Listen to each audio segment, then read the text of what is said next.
Bonjour à tous et à tous.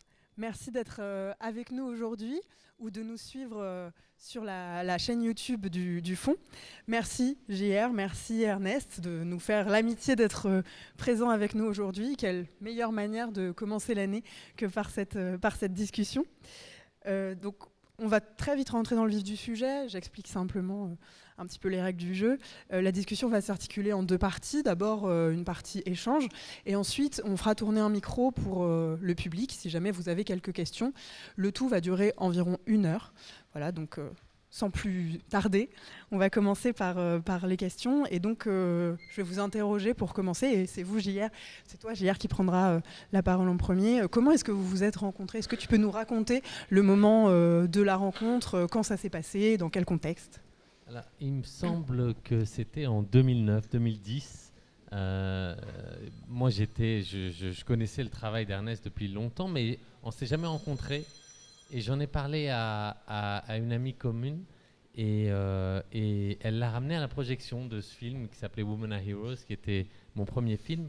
Et donc, à la sortie, je vois Ernest et c'était une belle surprise. J'étais très touché qu'il vienne à la projection. Il m'a invité à venir voir son atelier et c'est comme ça qu'on a commencé à se fréquenter. Voilà, ben j'ai le même souvenir. Très bien. J'étais très content qu'il ait souhaité que je vienne à la première projection de son film, comme ça, voilà, vraiment. Et après, on s'est rencontrés plusieurs fois. Je suis intervenu dans son école, hein, dans les masterclass de son école. On a fait des entretiens ensemble. La photo qui est à l'entrée de l'exposition, c'est un entretien qu'on fait pour Paris Match. Ouais, voilà.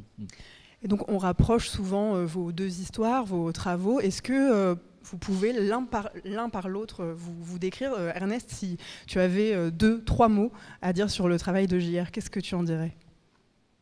Ouais, c'est que c'est pas possible, hein, deux, trois. Bon, allez, 10. Non, c'est pas possible. C'est pas pour faire. C'est parce qu'il coordonne son travail. Son travail coordonne un nombre incroyable de phénomènes qui se sont passés au cours de ces 10-20 dernières années. C'est-à-dire que c'est une espèce de dialectique qui réunit des phénomènes très différents. C'est-à-dire que pour appréhender son travail, ce qu'il propose contient et nourrit de transformations de tout ordre. C'est-à-dire à la fois il saisit, il interprète des découvertes techniques, mettons les grandes photos, des choses de cet ordre, des phénomènes qui ont un caractère presque anthropologique. C'est cette capacité que nous avons depuis quelques dizaines d'années de communiquer avec le monde entier, des choses de cet ordre, des phénomènes économiques même, parce que je crois que dans son travail, et on se sent que c'est contemporain de façon très aiguë, ce qu'il propose, c'était impensable il y a 20 ou 30 ans. C'est-à-dire qu'il a une saisie de ses facultés. Par exemple, qu'il y a aujourd'hui de voyager comme ça. Hein, on peut dire ça, ça compte beaucoup, je crois, d'être en contact avec des gens du monde entier, comme il est dans son travail Inside. Je parle mal anglais, moi. Non, où c'est le monde entier qui collabore à son œuvre. Voilà, donc cette dimension. Il y a la faculté de faire des photos comme il fait, de 50, 60 mètres, ce qui était impossible. C'est-à-dire il a réuni de façon très dialectique, comme ça, des phénomènes hétérogènes, sociologiques, entre techniques, économiques. Voilà, je trouve que tu réunis une chose comme ça et que... Ouais, je ne veux pas répéter ça. Que tu crées un médium complètement nouveau en interprétant, en détournant, en pervertissant même des choses qui viendraient de la pub et tout ça. Tu vois, je veux dire, il y a une coordination dialectique de tout ça. Vraiment rare, vraiment unique, vraiment, je pense. Merci. Et JR, même question par rapport au travail d'Ernest. Qu'est-ce que tu retiendrais en quelques mots? Beaucoup, parce que c'est un travail qui m'a inspiré en tant que jeune artiste quand j'ai commencé et tout au long de mon parcours. Mais Ernest, c'est quelqu'un qui fait pas de la rue une galerie, mais qui fait de la rue une œuvre. Et ça, on l'a en commun parce qu'on utilise vraiment la rue, l'architecture dicte l'image, le contexte est très important. Et donc, Ernest, c'est quelqu'un qui a été dans plein de pays dans le monde, des fois bien avant que j'y aille. Et donc, on s'est retrouvés à travailler des fois sur des mêmes thèmes, souvent dans les mêmes années ou des fois avec des années de différence. Et c'est un plaisir de retrouver comme ça des images quand on a l'impression de s'attaquer à un sujet et puis d'un coup, on ouvre un livre et on voit Ernest avait fait un travail sur place des années avant. Pour moi, ça me fascine toujours parce que c'est quelqu'un qui travaille aussi, il faut bien le noter. Quand vous regardez ces images dans la rue, les gens ne remarquent pas toujours ça, mais il n'y a pas...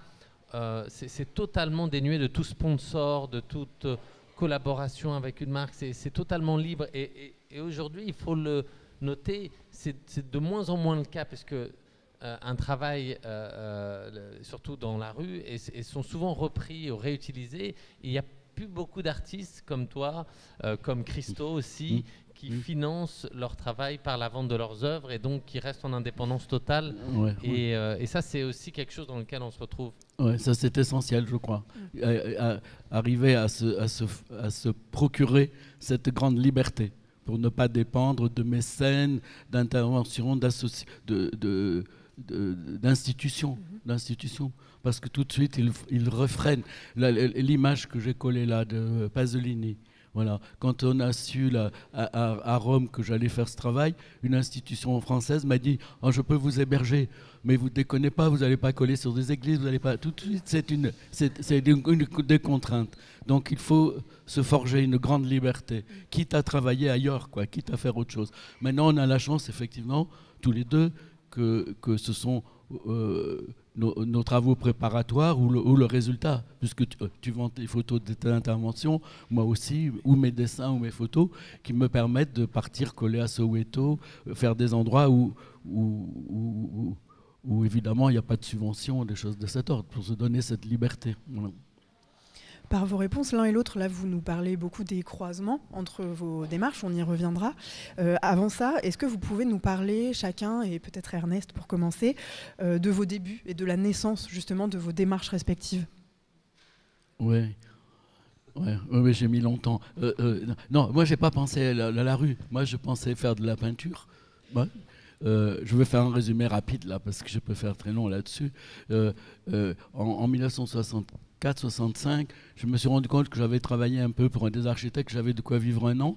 Et donc, je me suis dit, je vais me consacrer à la peinture, complètement. Je suis parti vers le Vaucluse. J'avais une idée un peu idéalisée, comme si c'était une espèce de Toscane. Vous voyez, le Vaucluse, c'était Pétrarque, René Char, le Mont Ventoux, les amandiers, la lavande. Vous voyez, une vision... Simone Martini qui a peint aussi au Palais des Papes et tout ça. Donc j'avais une vision de cet ordre. Voilà, je m'installe dans cette région et j'apprends qu'à quelques kilomètres de ce qui sera mon atelier s'installe la force de frappe atomique. 1000 fois Hiroshima, enquistée quasiment sous les amandiers, quoi. Voilà. Et donc je me dis ben voilà un thème, quoi. J'étais pas allé là-bas pour peindre des pommes, quoi. Vous voyez, je voulais me coltiner à des trucs forts. Et au bout de quelques mois, je me rends compte que je ne peux pas figurer ce que ça représente.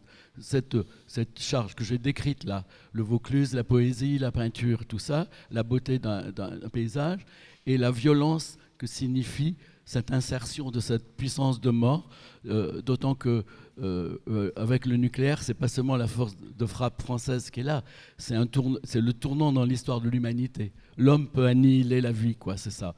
C'est ce qui marque ma génération, hein, complètement. Et donc, comment exprimer cette violence faite à ce territoire? Je me rends compte que je ne peux pas le représenter, que c'est sur le paysage lui-même qu'il faut intervenir, comme le stigmatiser. L'idée, c'est un peu ça. On ne peut pas représenter tout ça, il faut intervenir dessus. Et donc, je pars de cette photo que tout le monde connaît, je crois, qui a été prise en 1945 à Hiroshima. Encore que maintenant, des gens disent que c'est à Nagasaki, mais peu importe. C'est la silhouette d'un homme qui a été décomposé par l'éclair nucléaire. Le mur a été brûlé. Et donc, il ne reste plus que sa photo, comme pyrogravée sur le mur. Et à partir de cette image, de ce fantôme noir, je l'ai imprimé comme une alerte sur les routes qui mènent vers le plateau d'Albion. Voilà. Donc, moi, la première fois que j'interviens sur l'espace réel, c'est une espèce d'échec, c'est-à-dire que je n'arrive pas à traiter ça avec la peinture, et s'impose cette idée-là que le pays est chargé d'un potentiel poétique et du coup dramatique, et que je vais essayer d'exacerber en mettant cette espèce d'alerte sur les routes. Et à ce moment-là, c'est pas encore du collage tout à fait. Non, mais là, je fais des pochoirs, voilà. Alors j'expliquerai pourquoi moi après, non, mais j'abandonne très vite le pochoir, quoi, vraiment, pour des questions plastiques. Pour des questions plastiques et symboliques aussi. Mais au cas, je reviens dessus. Tu me reposes la question. Très bien. Et donc, JR, la naissance de ta démarche à toi? La naissance, moi j'ai commencé par le graffiti quand j'avais 13-14 ans. Et il se trouve que quand j'avais 15-16 ans, j'ai trouvé ou 16-17, je sais plus, un appareil dans le métro, mais qui n'était pas un bon appareil photo. C'était des touristes qui avaient oublié ça, qui avaient juste un flash assez fort. Et je me suis mis à documenter les taggers qui allaient comme moi dans les tunnels ou sur les toits de Paris, et ensuite à les imprimer en petit format. J'ai imprimé des petites choses en A4 comme ça qui sortaient de photocopieuses très basiques, ou A3, ou des fois je mettais 4 A3 pour faire une plus grande image, mais j'allais pas tellement plus loin, et à les recoller dans la rue. Et comme on les remarquait pas forcément, je les encadrais à la bombe de peinture, et ensuite je créais des cadres et j'écrivais expo de rue pour vraiment signifier que c'était une expo. Mais j'ai pas fait d'école d'art, donc j'avais pas vraiment, j'étais tellement naïf que je savais pas qu'il y avait des musées, des galeries, qu'il fallait normalement présenter un book et puis que quelqu'un dise s'il aime ou l'aime pas. Donc j'allais exposer. Pour moi, le Graal, c'était d'arriver à exposer sur les Champs-Élysées, mais sinon, j'avais pas vraiment de vision, et donc je collais partout, à tel point que la police me recherchait énormément. Donc c'est pour ça que je suis resté sous chapeau lunettes depuis, d'ailleurs, parce que pour pas payer toutes ces amendes, mais aussi parce que je me suis rendu compte que par le semi-anonymat, ça me permettait d'aller dans plein de pays, de coller et de pas forcément être retrouvé. Et encore beaucoup des collages que je fais aujourd'hui se font sans autorisation, mais on en parlait tout à l'heure avec Ernest, souvent au sein de communautés ou avec des gens qui le permettent en fait. Et c'est comme si on faisait un mini-référendum et que la communauté disait oui, on veut ce collage à cet endroit. Et pour moi, je prends ça comme une permission. Et donc, c'est vrai que ça m'arrive d'avoir bien sûr des autorisations sur certains projets, mais beaucoup de projets au sein de communautés, elles se font avec l'accord de chaque habitant. Et pour moi, ça, c'est le plus important. Et donc, voilà, mon chemin ensuite a été un peu un hasard, puisque en collant dans les rues, d'un coup, on m'a dit, c'était quelqu'un qui a travaillé avec moi d'ailleurs pendant 15 ans, mais qui était à l'école du Louvre à ce moment-là, qui m'a écrit un email en me disant tiens, tu sais ce que tu fais, ça apparente à ce courant-là. Et puis, c'est à ce moment-là qu'on a commencé. Moi, je connaissais ni Cartier-Bresson, ni Willy Ronis. Je n'avais pas encore connu le travail d'Ernest. J'étais vraiment naïf, mais c'est le début d'Internet, donc je voyais des choses. Et d'un coup, on me disait, mais tu sais, d'autres artistes font ça de telle manière. Et c'est comme ça que je me suis documenté. Et finalement, de manière complètement décomplexée, des grandes figures qu'il fallait connaître et que je prends encore plaisir maintenant à découvrir, à apprendre. Et c'est l'école de la vie maintenant. Alors de ce que vous dites là, tous les deux ressort évidemment la pratique du collage que vous partagez, et vous avez aussi tous les deux insisté sur la question du lieu, et je voudrais qu'on revienne là-dessus. Pourquoi est-ce que vous avez choisi de coller dans des espaces publics et dans l'espace urbain en particulier? Comment est-ce que ce choix s'impose à vous, et pourquoi est-ce que vous le faites? Ernest. Moi, c'est un peu comme je l'ai esquissé tout à l'heure, hein, simplement, il s'est passé un peu la même chose après les pochoirs. Donc, j'ai fait des pochoirs. Là, c'est pas l'espace urbain au début. Non, c'était dans la nature. Au fond, c'était pas urbain. Je trouve la solution urbaine avec ça, là, l'image qui est là. En fait, entre-temps, j'avais collé des dessins à Avignon en 68 sur le Living Theatre, tout ça, mais j'avais pas trouvé la solution. Là, avec cette image, je suis invité à une exposition sur le 100e anniversaire de la Commune de Paris, sur la Semaine sanglante. Donc je me mets à étudier la Semaine sanglante, C'était une galerie de Bruxelles qui m'invite. J'ai dit c'est vraiment absurde d'aller faire dans une galerie un truc sur la semaine sanglante. Semaine sanglante, vous savez, selon les ouvrages, c'est entre 10 et 10 000 morts en une semaine, et 30 000 morts en une semaine dans Paris. Donc cette violence, tout ça, je trouve que ça n'a pas de sens. Et ça impose cette idée que ce sont les lieux qui portent cette mémoire. Donc je travaille sur le... Je vous fais un résumé. Hein. Je travaille sur les plans de Paris, je repère les lieux des dernières barricades, des massacres successifs jusqu'au Père-Lachaise, et je fais une image de gisant. Et c'est là que j'ai l'idée de faire un grand écran. Tu connais la sérigraphie, donc un grand écran de 1,20 m, 1,30 m sur 2,50 m. Et j'imprime plusieurs centaines d'images de gisants que je vais coller chaque nuit dans des lieux différents depuis la... je ne sais plus les noms à un instant, ils ne me reviennent pas. Donc on me parle à haute voix, comme ça je perds le fil. De la butte aux cailles pratiquement au Père-Lachaise, chaque nuit je colle un truc. Je le disais tout à l'heure, je ne pense pas faire de photos. Je vois mes interventions comme des espèces de... On employait le mot happening à l'époque, peut-être c'est daté maintenant. On employait un peu ça. Je les voyais un peu comme des interventions de happening plastique un peu. Et je viens à Paris, je colle toutes les nuits sans faire de photos. Et la dernière nuit, coup de peau, il me manque de la colle. Je vais chez un ami, un poète qui s'appelle Pierre Tillman, un poète de Toulon. Parce que je ne vivais pas à Paris, donc je ne savais pas où trouver de l'eau. Je vais chez lui vers minuit, 1h, je fais la colle, et là je réveille un de ses copains qui me dit « Mais qu'est-ce que tu fais ?» Je dis « Je colle. » Et il me dit « Je peux venir ?» C'est grâce à lui que j'ai cette photo. Là, c'est juste au moment où la police nous arrête quand on est en train de coller sur le Sacré-Cœur. Il y a derrière le mur, là, il y a le métro Charonne, le Père-Lachaise. Donc, c'est un miracle, j'en suis ravi. Hein, parce que cet ouvrage est dans au moins 200 bouquins sur la commune. Et je n'avais pas prévu d'en faire des photos. Quoi, voilà. Donc, là aussi, c'est l'impossibilité de faire un tableau qui exprimerait ce que représentent les espoirs que portait la Commune de Paris d'une autre relation entre les hommes, enfin toutes les utopies dont elle était porteuse et auxquelles on devrait penser encore, et à l'aune de ça, le massacre. Quoi, voilà. Donc c'est là que je me dis, ce sont les lieux qui portent ce potentiel suggestif. Voilà, donc je travaille un peu, mes images, mettons sur l'escalier du métro Charonne, c'est que tu disais, c'est le lieu lui-même qui compte. L'œuvre, c'est le métro Charonne. Les gens passent tous les jours sur cet escalier, oublient le drame qui s'y est passé. Mes images viennent comme un révélateur. La présence de mes images viennent remonter à la surface cette mémoire, exacerber le potentiel dramatique du lieu. Quoi. Voilà, mes images fonctionnent comme ça. Et toi, JR, par rapport à la rue, pourquoi tu dirais que ça a du sens de le faire dans la rue, dans un espace public ?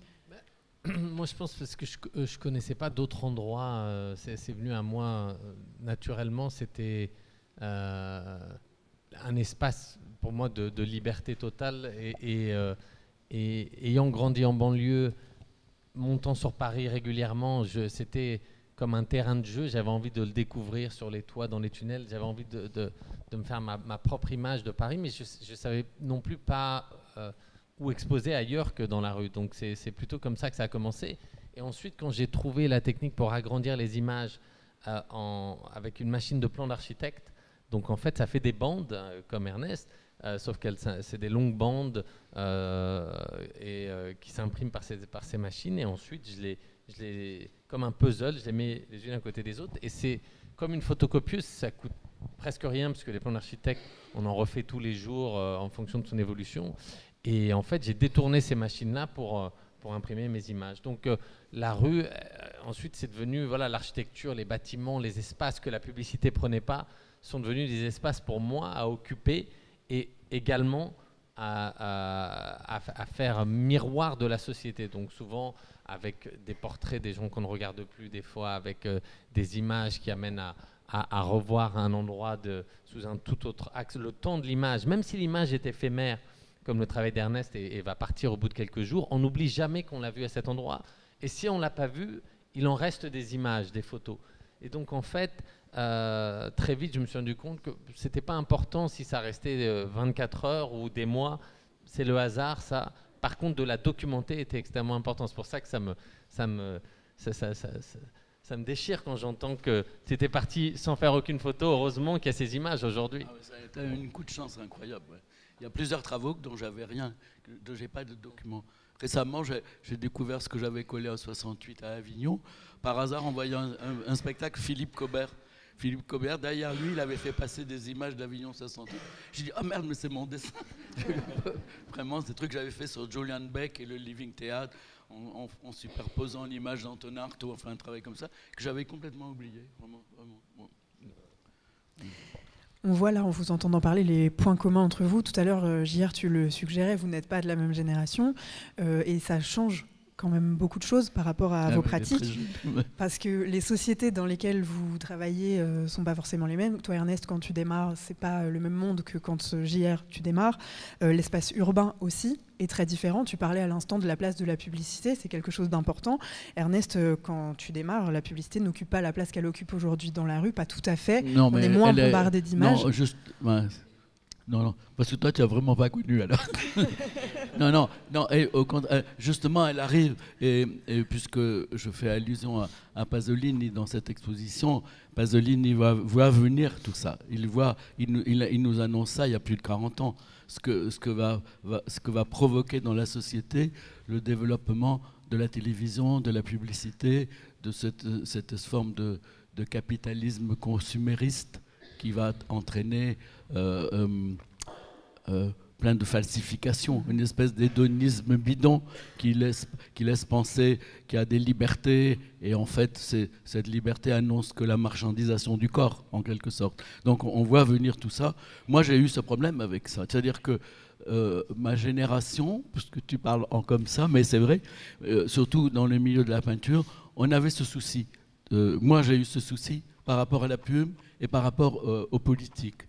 C'est-à-dire, mettons, moi, alors c'est la grande différence, mais on va en parler de ça.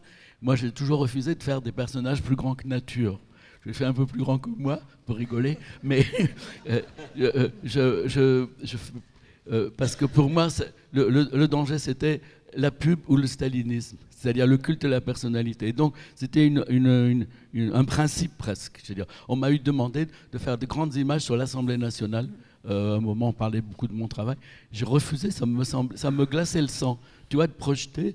Moi, c'était référence Mao, Staline, tout ça. Et où la pub. Et j'ai eu donc,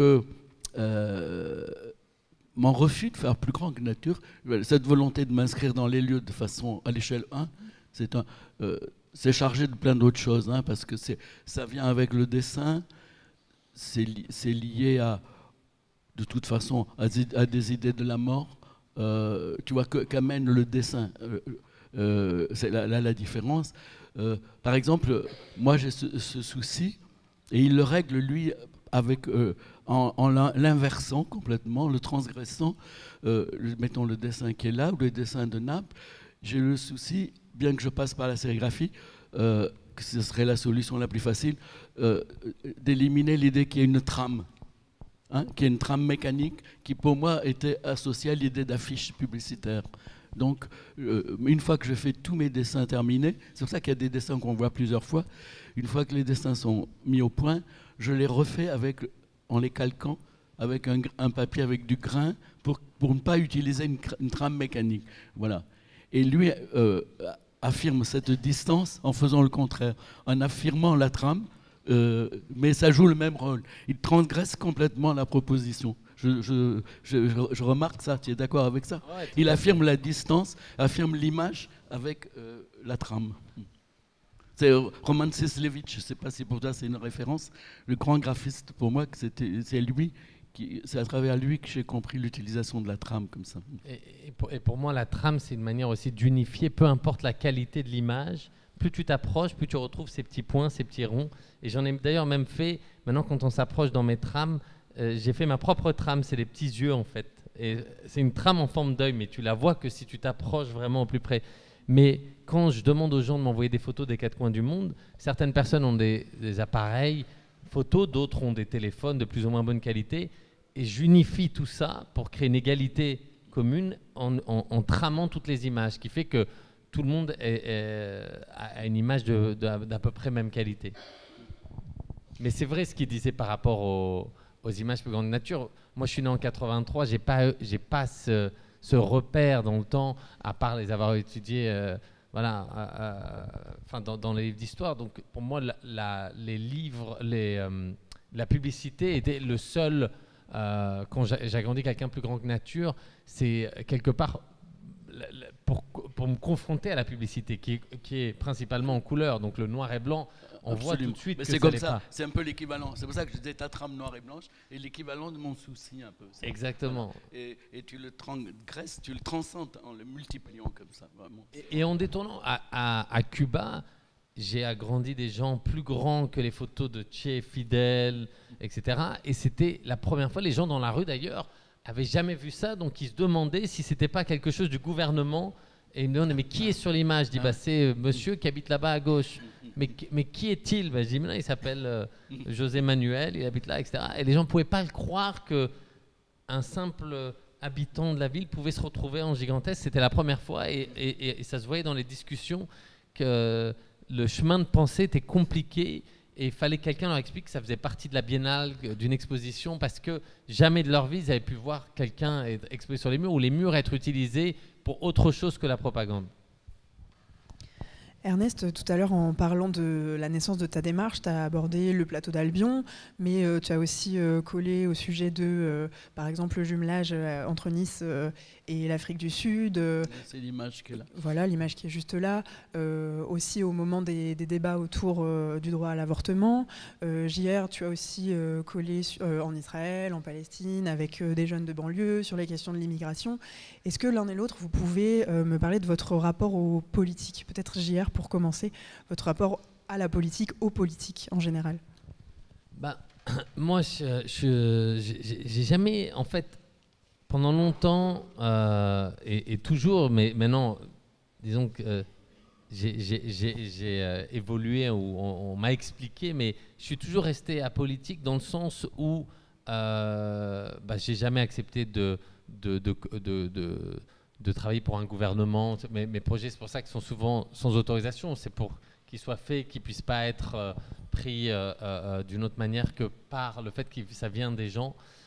Mais en fait, c'est politique en soi d'aller exposer dans la rue. Donc, une fois que j'ai compris ça, j'en ai fait une force. C'est-à-dire, à chaque fois en me disant, OK, c'est pas que l'image et la force de l'image, c'est comment cette image a été faite.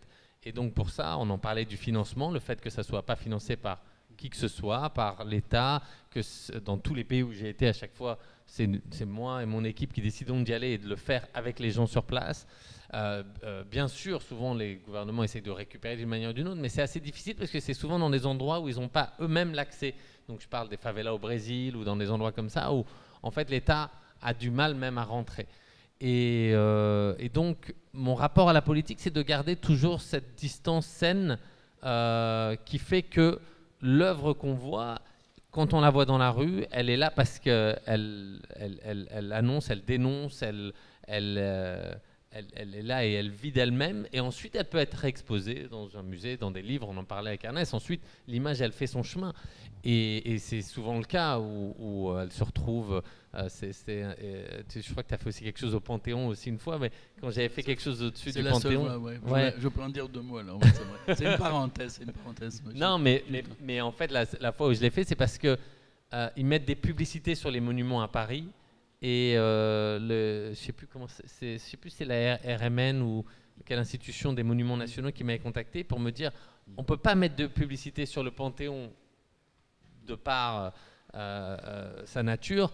Alors, est-ce que vous accepteriez de le couvrir? J'avais demandé à des gens de m'envoyer des photos du monde entier parce que dans chacun d'entre nous, il y a un grand homme ou une grande femme. Et l'idée, c'était que toutes ces personnes qui venaient du monde des enfants, des adultes, il y avait vraiment de tout, et pas que de France.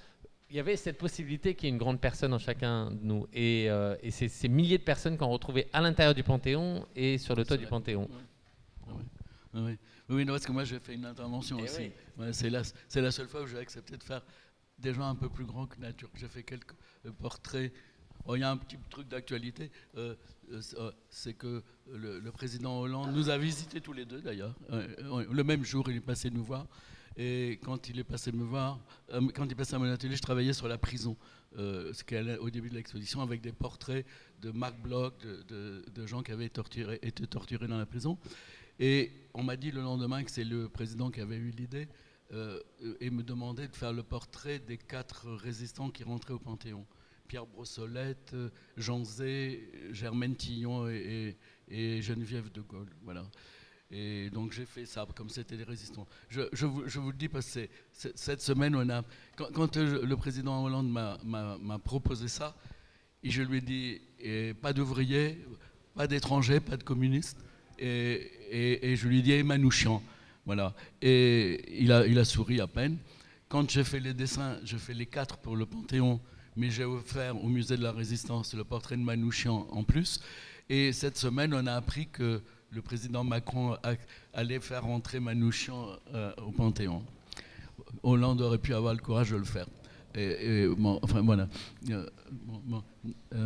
Sinon, là, sur le politique, moi, peut-être ça va surprendre, mais je dis un peu comme JR, c'est-à-dire que c'est la façon d'intervenir qui est politique, fondamentalement. C'est pas ce qui est représenté sur l'image.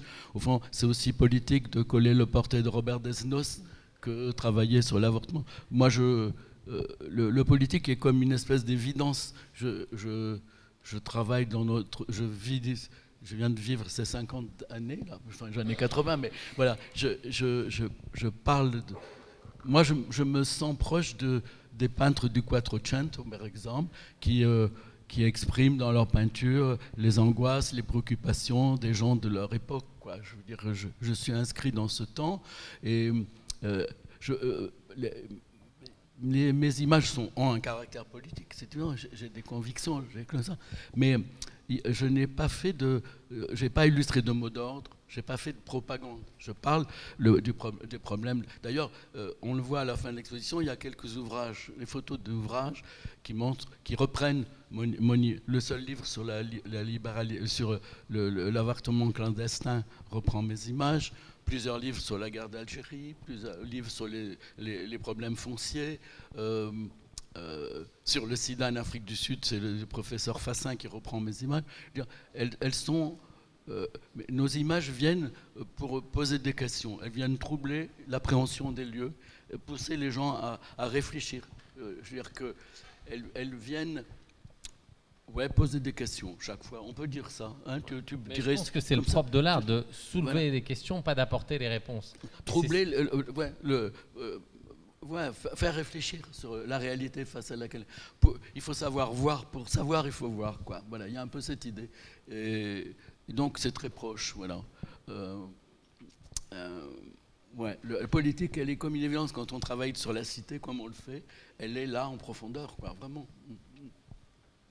Tout à l'heure, l'un et l'autre, vous avez évoqué que coller dans la rue, ça peut être parfois une aventure. Est-ce que vous pouvez justement nous expliquer comment est-ce que dans les faits vous intervenez? Est-ce que vous intervenez seul? Est-ce que vous êtes en groupe? Vous avez déjà à demi-mot évoqué les populations. Est-ce que vous collez la nuit ou le jour? Comment est-ce que vous faites, JR?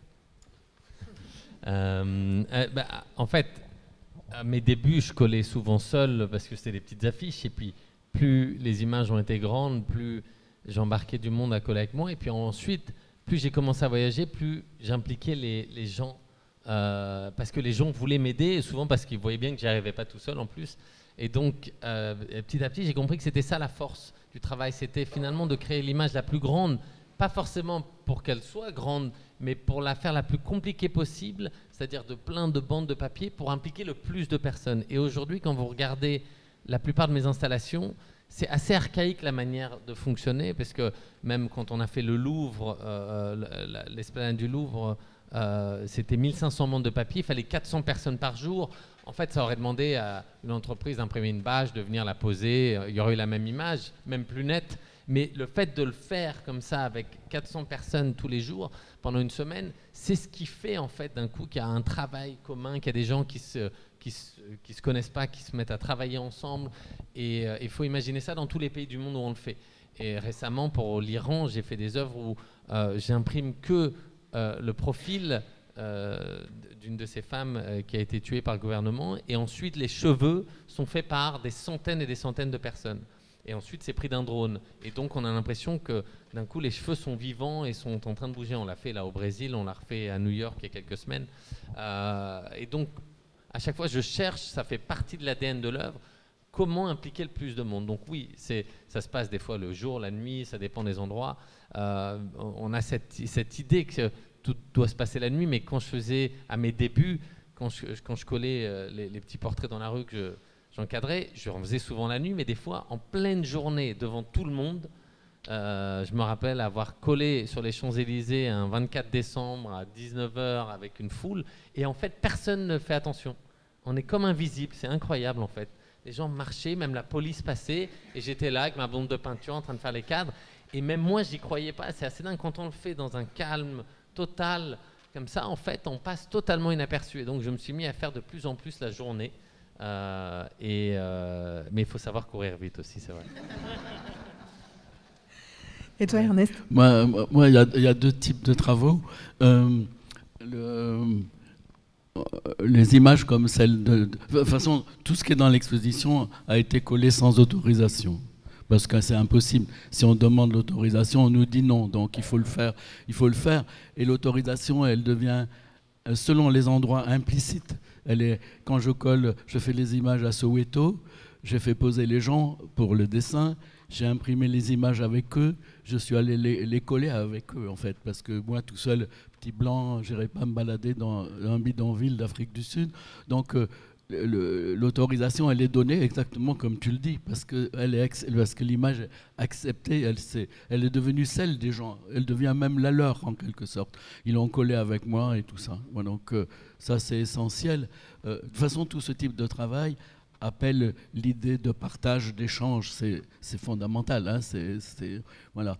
Par contre, des travaux comme, mettons la première salle là à droite, Naples, c'est un travail que je fais presque tout seul. Je veux dire que je fais une appréhension de la ville, je veux aller vite comme ça, tout seul de la ville, je marche, je connais tous les murs de la ville, les couleurs, comment la lumière vient dessus, je sais, les lieux deviennent mon espace plastique, ma palette. Et simultanément, je lis tout ce qui existe, c'est-à-dire que j'ai tout lu de Virgile à Eri De Luca, je crois que j'ai tout lu ce qui existe sur Naples, une centaine d'ouvrages. Et mes dessins naissent de cette appréhension physique, sensuelle de la ville et de cette appréhension plus intellectuelle, plus symbolique de la lecture ou de discussion avec des gens qui vivent là sur place. Et là, ces images, je les colle souvent tout seul ou avec des traits très proches, parce que c'est un peu comme si je compose un tableau. Je sais, je les mets à 10 cm près, je sais. J'ai dû en coller entre 300 et 400, je peux dire chacune pourquoi elle est à tel endroit, quelle est la texture du mur, si dessous il y a une rue grecque ou romaine, si c'est un mur qui est lié à la peste du XVIIe. Voilà, donc c'est comme si je composais un tableau, donc je fais tout seul. Je le fais la nuit parce que c'est fragile quand c'est mouillé. N'importe qui peut la prendre, l'enlever, et c'est souvent, les miennes en tout cas, sont illisibles quand elles sont trempées. Voilà. Et donc, je préfère qu'elles apparaissent comme ça, qu'il y ait un peu cette notion d'apparition. Voilà. Et est-ce que tu peux nous raconter ton anecdote la plus insolite de collage? Ouais, j'en ai beaucoup. Celle que tu préfères. Celle que je préfère, c'est à Naples aussi. Je suis en train de coller en haut d'une échelle. Et les gens probablement pensent que c'est un voleur, quoi. Donc les gens appellent les flics. Il arrive 3 flics napolitains, comme des caricatures, beaux mecs en jean, t-shirt, la barbe de 3-4 jours comme il faut, quoi. Et ils me voient en haut de l'échelle. Moi je me tourne vers eux, je me fais comme ça. Ils me font signe de continuer, ils comprennent comme ça. Quand j'ai fini, je salue un peu comme au théâtre. Ils mettent il y en a un qui a un pétard, et ils m'applaudissent. Donc je suis à 3h du matin dans les rues de Naples, je suis applaudi par des flics, et je descends, et il y a un flic qui me dit, c'est une citation d'Artémisia que tu colles. Vous voyez? voilà, un flic qui connaît Artemisia Gentiles, c'est émouvant, quoi, voilà, je sais pas. Mais j'en ai beaucoup, j'ai pris celle-là, mais... Ouais, elle est très bien. Toi, alors, ça doit être énorme. Et toi, JR?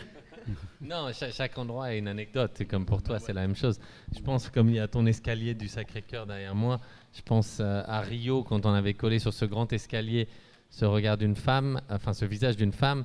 En fait, c'est tout en haut d'une favela qui est tenue par les trafiquants. Moi, c'était ma première fois là-bas et on avait commencé le premier collage dans la communauté par cet escalier. Et en commençant le collage, on était à un quart de l'escalier, qui est très très grand. La police entre, c'est l'armée en fait qui entre, et commence à tirer sur les trafiquants qui sont au-dessus, et eux leur tirent dessus, et nous on est entre les deux. Et alors c'est pas les mêmes bruits que dans les films en fait, ça fait des petits bruits comme des pétards comme ça, et donc nous au début on est comme ça, et on se dit qu'est-ce qui se passe, vraiment un peu comme des bleus, et les balles nous traversent la caméra et autres, et on voit les gens commencer à courir, et là on se dit il faut peut-être courir. On court, on descend, et là il y a quelqu'un qui fait juste en bas à droite, il y avait un petit magasin qui était fermé. Il y avait un mec qui était en train d'en faire le carrelage. Il était en train de poser tous ses carreaux. Et donc, on dit l'endroit le plus proche pour se cacher, c'est là à droite. Donc, on marche sur les carreaux, on rentre. Et quand on marche, il nous tape comme ça sur le pied en disant « Tu vois pas que je pose les carreaux ?» Et donc, je m'excuse, on va se cacher. Et puis ensuite, la police vient tirer de l'endroit où on était. On a tout en vidéo en plus. C'est dans un documentaire d'ailleurs là qui est en ce moment sur Canal+, ils ont refait tout un film de ça, enfin il y a cette partie dedans, et ensuite on est tous sains et saufs, etc. La police est montée, mais je vais parler avec le mec des carreaux qui continue ses carreaux. Encore il y a un mois j'étais au Brésil, le mec habite encore là à côté, fait encore des carreaux dans toute la favela, et à chaque fois qu'il me voit il me dit il dit tu cours après derrière les balles, parce que lui il court pas, il en voit tellement qu'en fait il continue, mais vraiment avec un calme. Et donc je le recroise encore. Donc quand je disais que c'est l'aventure tout à l'heure, c'était pas exagéré, c'est vraiment l'aventure de coller dans la rue. En fait c'est l'aventure, mais pour plein de raisons. Ça c'est des anecdotes un peu extrêmes, mais en fait ce qui est magnifique, c'est que je suis sûr que ça t'est arrivé plein de fois, c'est que en fait c'est quoi coller dans la rue, c'est se dire j'aimerais bien ce mur, se dire est-ce que ce mur est à la ville ou pas, est-ce que je le prends, ou est-ce que c'est chez quelqu'un. Si c'est chez quelqu'un, les sonne chez la personne demande mais alors vous faites quoi, c'est pourquoi, puis d'un coup vous montrez ce que vous faites, puis d'un coup vous prenez un café avec la personne, puis ensuite vous dites mais attendez, ok je veux bien, mais comment vous allez le faire, est-ce que ça va abîmer mon mur, non c'est de la colle, ah bah très bien, attendez je vais vous aider, en fait. Puis le voisin qui dit mais tiens je te passe une échelle, vous n'y arriverez pas. Et en fait dans tous les pays c'est ça, en fait c'est le chemin de rencontre avec des gens qui des fois d'ailleurs ne s'entendent pas entre eux, mais d'un coup, pour l'action de le faire, décident de s'entendre. Et des anecdotes comme ça, il y en a dans tous les pays du monde, en fait. Et à chaque fois, c'est la même chose. Et souvent, c'est s'attaquer à des murs qui ne tiennent pas bien. Et les gens qui arrivent disent « Attends, ça c'est chez moi, je vais te dire comment le faire. » Et qui se retrouvent à le faire eux-mêmes.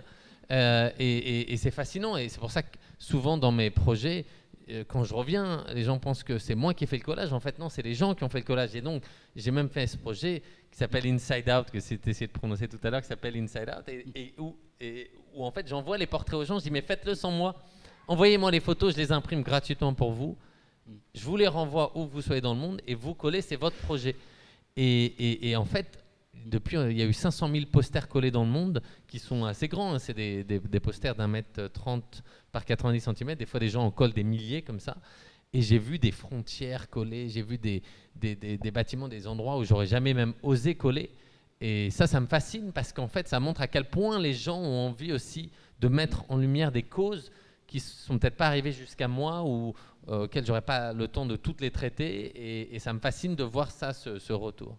Ah ouais, on a les mêmes expériences. Toi, plus multiplié parce que je travaille beaucoup plus de monde. Mais j'ai eu ça à Bethléem. Sur le mur, ce sont les Palestiniens qui ont collé Mahmoud Darwish en me disant mais là, ça serait mieux et tout ça. Et même les derniers, ce qui termine l'exposition, c'est à Port-au-Prince, où on me disait, où Lionel Trouillot, l'écrivain haïtien avec qui je travaillais, me dit ne va pas, c'est trop dangereux, tu auras des problèmes. Je voulais coller au cimetière à cause du thème que je traitais. Et en fait, ce sont les gens dont on m'avait dit tu vas te faire casser la gueule, qui ont sorti des échelles. Ils ont vu que j'étais pas assez grand pour coller l'image, qui ont collé à ma place, en effet, au cimetière de Port-au-Prince. Ouais, vraiment. Donc, ça arrive toujours. Ouais, c'est vrai. On est aujourd'hui au cœur de cette exposition qui montre une partie des travaux d'Ernest. Tous les deux, vous êtes montrés dans des musées, dans des galeries, alors que vous venez de nous l'expliquer, le lieu fait partie de votre démarche et fait partie de l'œuvre en elle-même. Quel est votre rapport justement à l'exposition, Ernest ? Ben moi, j'espère que ça apparaît ici, que je n'ai pas besoin de le dire. Je veux dire qu'on a essayé avec Jean de Loisy, qui a été essentiel, et le scénographe, de faire que les œuvres n'existent, je veux dire, les œuvres n'existent que dans le lieu, dans le moment. Je veux dire, les images de Naples qui parlent du parcours, qui traitent des représentations de la mort qu'a sécrété cette ville, je les ai souvent collées à des années de différence, dans la nuit du jeudi saint ou du vendredi saint, pour prendre en compte cette espèce d'émotion en général qu'il y a dans Naples au moment de Pâques, à cause de la passion, de la résurrection et tout ça. Donc je mets les images dans des lieux très précis, chargés d'histoire, dans un contexte très précis aussi. Et évidemment, l'œuvre ne peut pas être ici. Elle n'existe que dans... Et l'exposition vise à vous proposer le cheminement, les hésitations, les interrogations, les dessins préparatoires, les questions que pose une image posée dans la rue, les anamorphoses nécessaires pour les appréhender, parce que souvent les dessins, on pense qu'ils vont être vus frontalement. Quand on travaille dans la rue, ils sont chopés en biais, par la gauche, par la droite, ou la salle de Pasolini. Ça, c'est une idée de Jean de Loisy, de Marie-Pierre. Moi, j'ai des dessins très finis et encadrés et tout, et ils m'ont proposé, ayant vu une photo de mon travail en cours sur Pasolini, de montrer ça, quoi. Et donc, il y a des dessins ratés, des trucs que j'ai renoncé. Le mur montre le processus. Au fond, c'est ça. Bon, je résume. J'expose le processus de travail, quoi. D'un bout à l'autre, j'essaie d'exposer les interrogations que j'ai en travaillant, quoi, vraiment.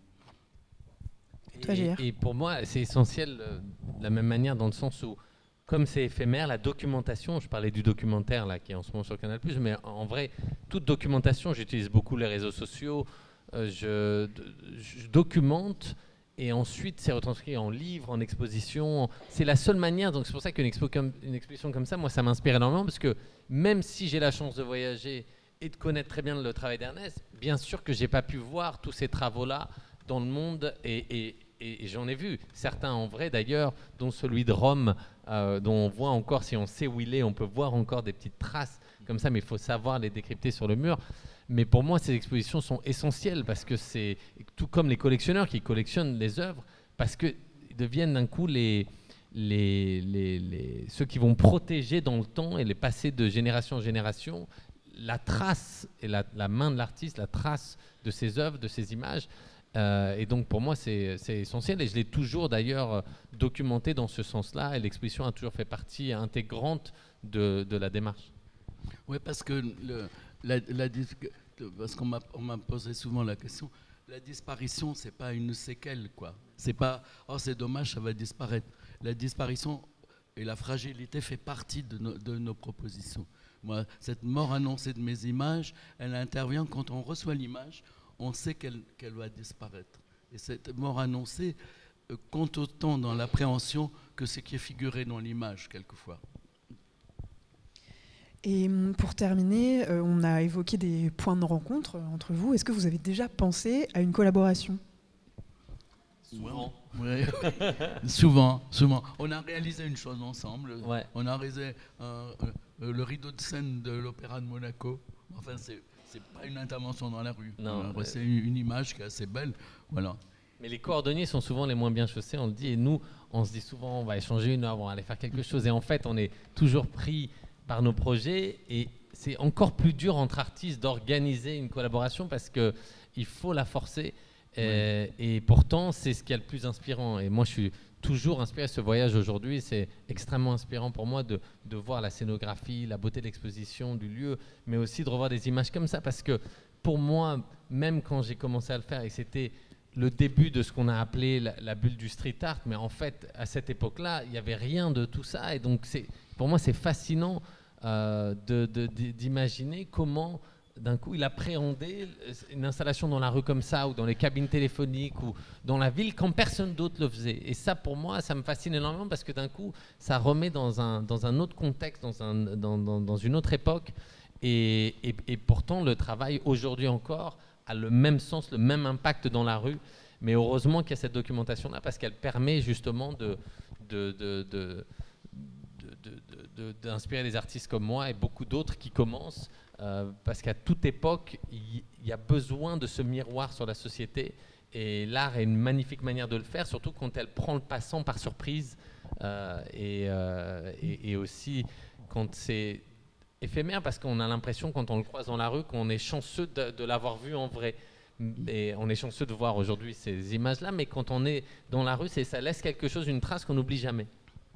Oui, ça je pense un peu, en effet, qu'il y a quelque chose qui est de l'ordre, qui est presque physique, une espèce de sensualité, quoi, vraiment. C'est vrai qu'on en a parlé quelques fois, mais on est assez exigeants tous les deux. Il faudrait, j'espère qu'on pourra le faire, que si on réalise une chose ensemble, elle garde la singularité de chacun, la spécificité de chacun. Il faut trouver comment arriver à faire des œuvres qui ont cette ampleur et garder la singularité qui ont les miennes, qui viennent du dessin. Parce que moi, des fois, je pense qu'en changeant un doigt de place, je change l'expression de l'image. Voilà. Donc, voilà, il faudrait qu'on arrive à conjuguer ça, comme il arrive à conjuguer, je disais tout ça, parce que ce que je disais au départ, je pense vraiment qu'il a réussi à cette conjugaison de plein de choses différentes.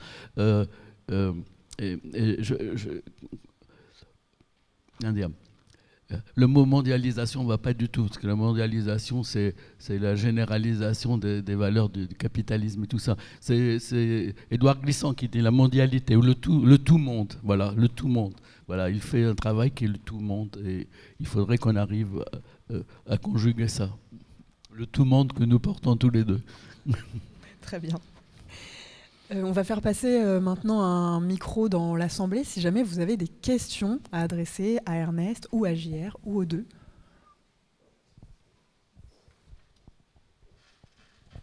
Ça va.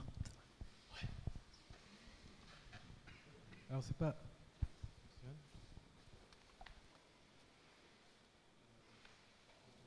Oui. Ouais. Je vais te dire.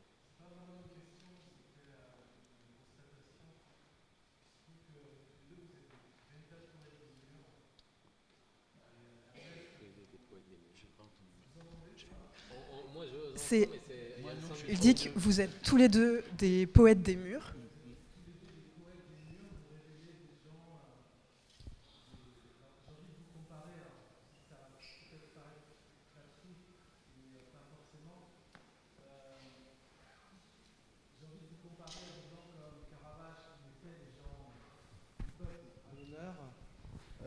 Ou bien à Velázquez qui mettait aussi des gens du peuple à l'honneur, je pense aux buveurs, etc.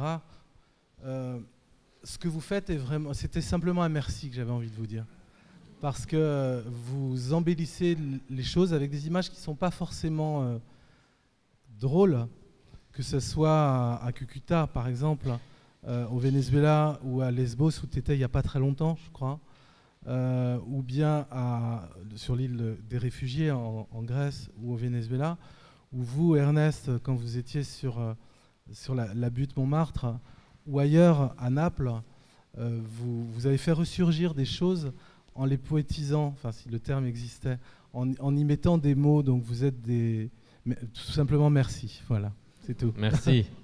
Merci à vous alors. Il n'y a pas de questions, ça va. Merci. Merci. Bonsoir. Alors moi j'avais une question quant à votre pratique artistique. Est-ce qu'on pourrait, parce que ça me passionne, faire un lien avec la peinture rupestre sur votre protocole de travail? Est-ce qu'on pourrait imaginer qu'il y ait un lien par exemple avec quelque chose de l'ordre du primitif, du sauvage dans votre démarche artistique? Du sauvage. Oui, du sauvage, du primitif, et un rapport avec la grotte Chauvet. Et avec les peintures rupestres. Dans les peintures rupestres, est-ce qu'on pourrait, qui sont des peintures sur les Ouais, parois en fait, des cavernes, avec oui. cette idée de collectif Écoutez, je vais un peu esquiver. La seule fois où j'ai participé à une rencontre qui parlait de street art, ils m'ont présenté comme à l'origine, hein, c'est vrai, comme il le disait, quand j'ai fait tout ça, il n'y avait rien dans les rues. Hein. Enfin, il n'y avait pas d'intervention. Mais j'ai dit, quand on m'a présenté comme à l'origine du mouvement, j'ai dit, vous savez, la semaine dernière, j'étais à la grotte Chauvet,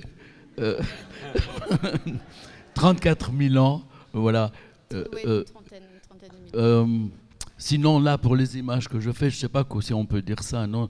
Mon travail fait des références à l'histoire. Je sais, un peu comme Pasolini, que même en intervenant sur des problèmes très contemporains, que résonne, comme il le fait lui, Léopardi ou Dante. Vous voyez que dans mes images, j'essaie de faire en sorte que l'émotion que peuvent créer mes images dans un lieu soit inséparable de l'histoire du lieu et de l'histoire. Vous voyez, c'était un peu de la provoque. C'est pour ça que j'ai abandonné le pochoir, parce que je voulais investir beaucoup dans le dessin, et avec les pochoirs, moi en tout cas, il y en a qui savent en faire des pochoirs qui ont une vibration. Moi, j'ai besoin de dessiner, quoi. Vraiment d'investir dans le dessin, vraiment. Et moi, ça m'inspire énormément, parce que j'y étais pour la première fois au Grotte Chauvet il y a quelques mois. Et ce qui me fascine, c'est que finalement, c'était du graffiti à sa propre époque. C'était l'envie de laisser une trace, de dire moi j'étais là, et de placer sa main. Et ça, vraiment, j'ai voyagé dans beaucoup de pays où j'ai vu comment le graffiti était utilisé en fonction du contexte politique. Des fois, c'est pour dénoncer quelque chose. On va dans certains pays où il est interdit de s'exprimer, et les seuls graffitis, c'est des graffitis politiques. Dans d'autres pays, il n'y a rien, les murs sont tout à fait vides. Et c'est souvent des pays où on sait que c'est plutôt une dictature. J'étais en Corée du Nord, par exemple. Personne ne s'amuse même à faire un graffiti politique dans la rue. Donc, c'est assez dingue de voir rien jamais écrit sur les murs. En fait, on se plaint quand il y a trop de graffitis, mais quand on n'en voit pas du tout, en fait, ça fait peur, parce que ça manque d'une trace humaine, de quelque chose qui nous rappelle qu'on vit en communauté. Pas tout le monde est d'accord avec tout le monde, mais quand même, des fois, ça laisse des traces sur les murs, puis elles repartent. Et puis, dans tous ces monuments sur lesquels j'ai pu grimper dans Paris, légalement ou illégalement, à chaque fois que je suis monté en haut je sais pas, de la Bastille ou du Sacré-Cœur ou autre, j'ai toujours vu des graffitis, alors pas faits au marqueur, mais faits gravés dans la pierre ou avec un couteau, avec Gaston et Isabelle, 1913, et ainsi de suite. Et je les ai vus de 1700, de 1800, partout.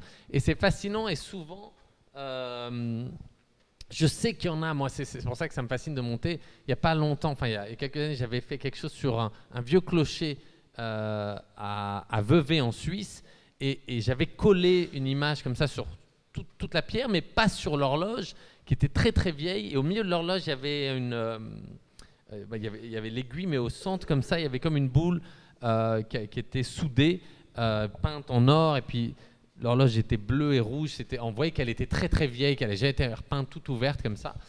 Et quand j'y suis retourné, il y a quelques années, elle n'y était plus. Et alors j'ai demandé qu'est-ce qui se passe. Ah non, elle est en rénovation, mais c'est une histoire assez dingue. Quand ils l'ont rénovée, le mec s'est dit, tiens, la soudure est bonne, mais je vais la refaire tant qu'on y est. Il a dessoudé, il a ouvert, et à l'intérieur, il y avait un petit rouleau avec une fiole d'alcool. Et le mec, il dit, c'est moi qui ai fait ça en 1700, machin.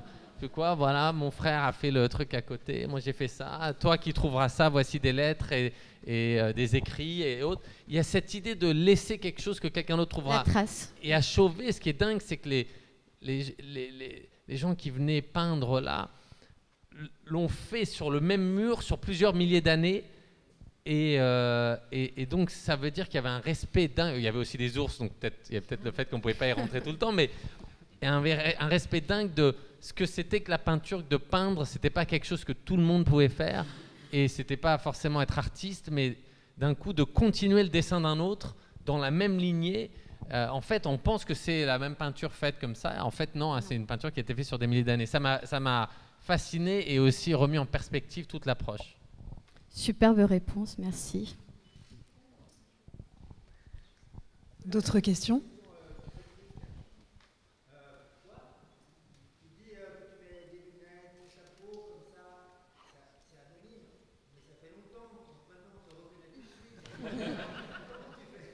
Non, alors, question sur l'anonymat. Alors oui, je suis d'accord. Le chapeau lunette, en fait, ce qui est très marrant, c'est qu'on me reconnaît tout de suite avec le chapeau lunettes, mais sans le chapeau lunettes, on me reconnaît pas du tout. Et ça, c'est génial. Et donc, c'est l'anonymat inversé. Donc, quand j'ai fait le petit enfant qui regarde par-dessus le mur au Mexique, à la frontière, je l'ai fait du côté mexicain, il fallait que je repasse aux États-Unis. Quand je suis repassé, l'image était déjà à la une de tous les médias, et je suis repassé sans chapeau lunettes. Je donne mon passeport au douanier, au border patrol, machin, et il me dit bonjour, pourquoi vous venez aux États-Unis? Je dis voilà, j'habite ici, etc. Et il me dit ok, qu'est-ce que vous faisiez au Mexique? Je dis tourisme. Il dit et qu'est-ce que vous faites dans la vie? On peut jamais mentir, donc faut faire très attention à ce que je dis. Donc je dis je fais de la photographie, et il dit ah bon, ah c'est bon, vous avez vu le petit garçon qui a été installé là-bas? Et je dis non, je l'ai pas vu. Il me dit ah bon, si quand même, il est partout dans les médias. Je dis oui non, j'ai vu l'image, mais j'ai pas été sur place. Ah oui, parce que c'est pas loin, là il y a plein de gens qui passent, qui vont le voir. Et il me dit mais c'est un Français qui l'a fait. Je dis oui je crois. Il dit ouais c'est vrai, si, j'ai vu ça. Bonne journée à vous monsieur. Et il me rend le passeport et je passe. Et je dois dire que c'est assez dingue que ça marche encore, je ne sais pas pour combien de temps, mais dans beaucoup de pays où je rentre comme ça, sauf s'ils voient tous les endroits où je me suis fait arrêter, où là ils me retrouvent, mais sinon c'est un déguisement qui fonctionne et qui pratique quand on a des grands phares comme ça sur la tête aujourd'hui pour les lunettes de soleil, mais sinon c'est assez embêtant d'avoir des lunettes toute la journée.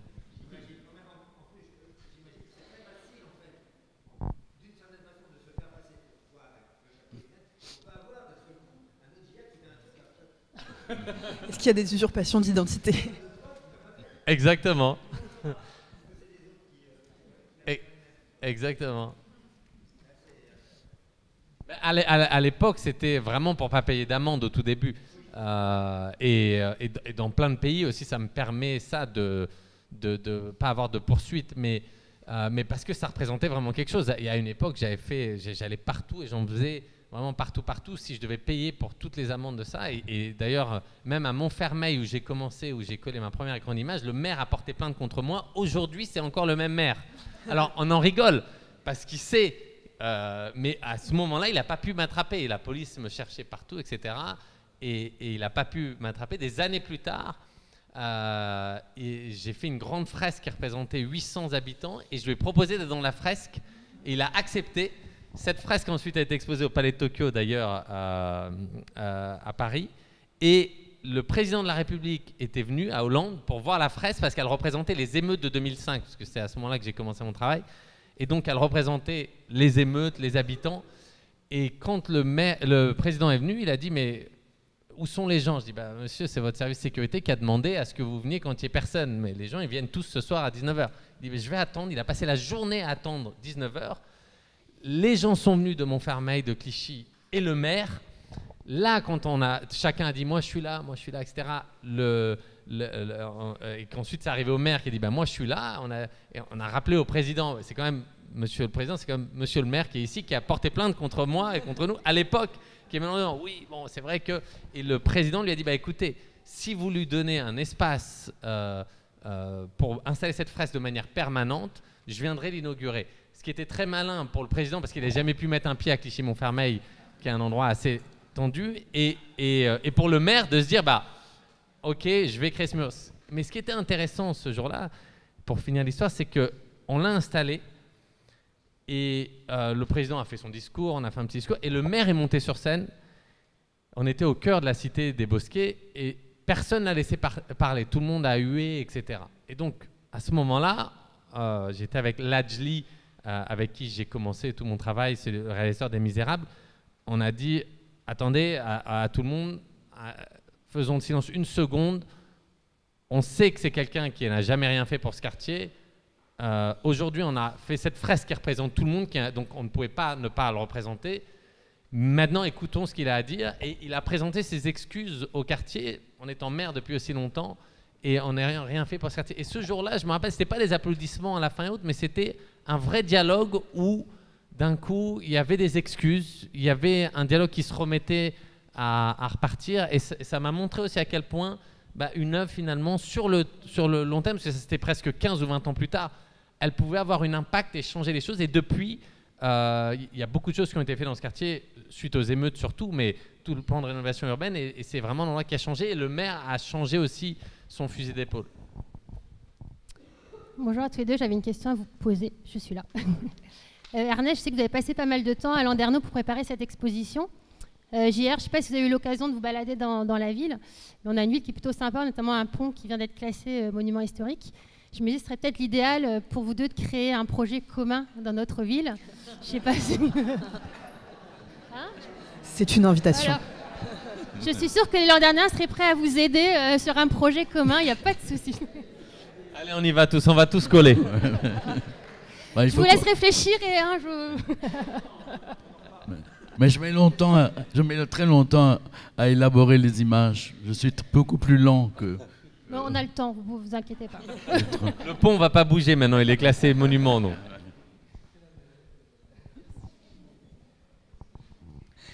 On va s'arrêter là. Je vous remercie beaucoup pour vos questions. Ah, il y avait une dernière question. Ok.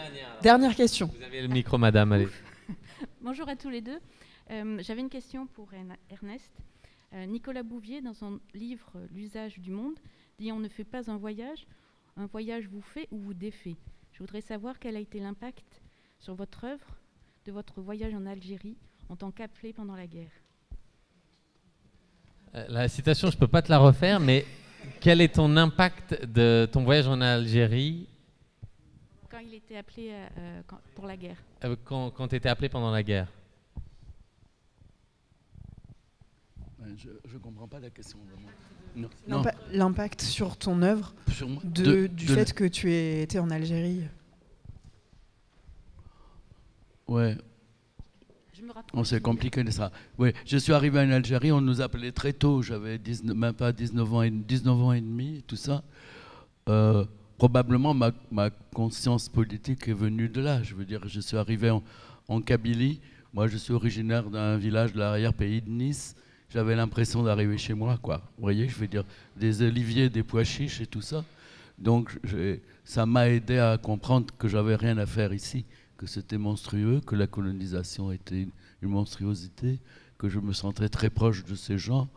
Et bon, c'est ce qui a probablement déclenché mon regard, un regard plus aigu sur le monde, sur les injustices, sur ce qu'on inflige aux gens et tout ça. Ça a été très, très, très important. Ouais. Je n'ai pas directement sur mon œuvre. C'est vrai que le premier dessin qui est dans l'exposition est un dessin que j'ai fait en Algérie et je citais le guerre. Moi, je suis devenu artiste en grande partie grâce à Picasso, à cause de Picasso, en découvrant Picasso.